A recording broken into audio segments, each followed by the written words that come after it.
Here are Geoffrey Boycott's views on the Sri Lanka series just finished. Geoffrey, England have won 1-0, but I guess it's not really a reflection of the dominance they enjoyed during the series.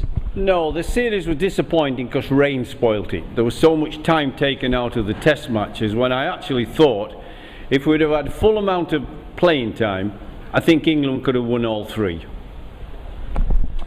On the final day here, we had Kumar Sangakkara get a very fine 100, his first in England, which I suppose is due reward for one of the modern greats of the game, is it? He's probably one of the best three batsmen in the world with Jack Callis and Sachin Tendulkar. But he's never done very well in England. This is his 10th test match. This is only his third time he's passed 50, and it's his first 100. So I mean, his average until this innings was about 25. Which is very poor reward. It means in English conditions where the seamers tend to dominate, a little bit of movement because of the climatic conditions with rain around and what have you, that he's not been very good. So at last he's done himself justice. He's shown us his true class. It's a shame it's only been once. But I actually thought he played very well. I thought in the circumstances of trying to save the game, they were never going to win it, he got his head down. He left balls he didn't have to play it because he got out to a horrible shot in the first innings. It was this far wide. He didn't have to play it, he drove it a ball. And he's captain, so going into the dressing room trying to tell somebody off for a bad shot, not easy when yours is the worst of the lot. Second innings he left everything. He got his nose right over the ball, played very tight in defence, and then we saw his elegant cover drive, which he's known for. Down on the back knee, bent. Beautiful shot like Wally Hammond sort of thing. Played very well. I played really, really well. So I'm very pleased for him because he's a nice lad and he's a damn good player. I thought Samarawira played well.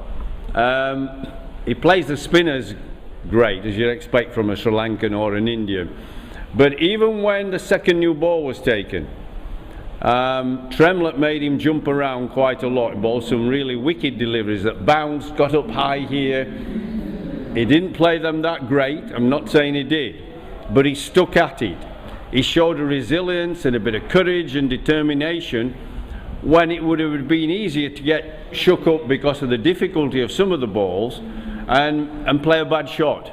He didn't. I mean, one of the balls from Tremlett leapt at him, he jumped with his feet off the ground and poked at it, and he went off the bat, overslip. So he had a bit of difficulty with the second new ball, but he didn't give it away. And that's what people wanted to see. We wanted to see Sri Lanka come and fight. They are the number 4 side in the world. I think they'll struggle to hold on to that without Murali and Malinga. But even so, they did stick at it, and they always knew at the back of the mind, though, that rain was due to come at tea time. So they didn't have a full day's play of 90 overs to survive. If you've got 90 overs, it's pretty hard work on a pitch that's just done a little bit and occasionally bounced. But they knew at the back of their mind, hang on, if we can get to tea, just 2 2-hour sessions, we can save this game. So that helped them save the game. Talking of Chris Tremlett, a lot of excitement about the way he performed here, and lots of talk about him perhaps being the closest thing to someone like Joel Garner that anyone's seen for a long while. You'd know all about that. What do you reckon?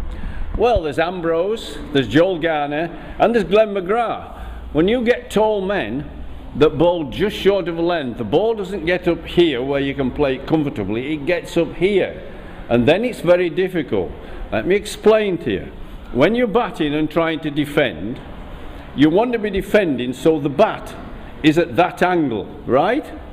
You want it so that ball hits and it goes down. Now then, when it gets up this high, it's very difficult to get over the top of the ball because you can't get high enough. I mean, somebody like me is average height, 5'10", and you can't get up there. So how do you play it? And some would say, well, get out of the way. Yeah, but you can't get out of the way when it's just down there. It's not a bouncer a long way down. You can duck and weave.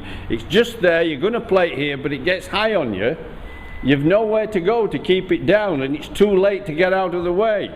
So it's very awkward. It's then that you get your fingers trapped. The ball may go to short leg, gully. Can go up in the air. It causes innumerable problems, and if he gets it in the areas often enough, which he did very well with the second new ball, not the first new ball, then it caused lots of problems for them. But they didn't get the good fortune today. They didn't get anything going to hand except early in the morning, and they dropped one. They made a drop catch. So Swan dived across first slip. Strauss is going to catch it here, but he got in the way. Strauss had no chance. He dived across him, and once that happened, you could see Strauss had given up then because he was going to catch it. Nobody did in the end. It made it look as if Strauss dropped it. He didn't. Well, technically he did, but it was second slip's fault. Tremlett's move up to the new ball to share with Jimmy Anderson looked like a move that could stay for the long term now, which means Stuart Broad might be the third seamer. It looked like it actually suited him quite well. Yesterday in particular, a very good spell. What do you think about that? I've never thought he's an opening bowler. I've never thought Stuart Broad moves the ball enough. When he does swing it, he swings it from the arm. He doesn't swing it late like Jimmy Anderson. It goes down the pitch and then swings Jimmy. The later it swings, the more difficult it is for us batsmen. The earlier it swings, the easier to go with it, whichever way it's going. Stuart swings from the arm, and a lot of the time it doesn't swing. He doesn't do anything much. He's got some pace. I think he needs to be a first seamer. He needs to bowl line and length in the corridor of uncertainty on a fullish length, use the bouncer sparingly, wisely and accurately, and he can do a very good job for England because he can bat a bit as well. He's like a bit of an all-rounder, but I don't see him as an opening bowler. I mean, look, for me, England didn't win the game because of the way they performed on the first day. You very rarely in around the world get opportunities to bowl on pitches where it does a bit. It does quite a bit and it bounces alarmingly. England won the toss, put Sri Lanka in. They should have bowled them out for 80 or 100. They went on to make 180 some. That was wasted runs, wasted time. They wasted another 3 hours there that they should have bowled them out and been batting. They'd have had another 3 hours to bowl at Sri Lanka before it rained, and Sri Lanka would have been much more down with a score of 80 or 90 rather than 180. It lifted them with the tail enders making runs. Fernando made 30 odd, didn't he? You know, the tail ender, he can't bat much. I thought we were pretty ordinary to poor when we had a great opportunity to bowl on what was a bowling surface, really. We missed an opportunity. And then the thoughts now turn to the one-dayers, but realistically the big excitement is about India turning up for the tests next month. I mean, there are so many subplots here: Zahir versus Strauss, Tendulkar versus Tremlett. I mean, it's going to be a big series. Where do you see England and India at this precise moment in time? England are in a good position. They've got everybody but Strauss playing well. Quite honestly, Broad's just beginning to get it back. He's as half a problem. Strauss is a problem against left-arm seamers, so Zahir against him is a problem. It's like Zahir against Graham Smith. He kept getting him out.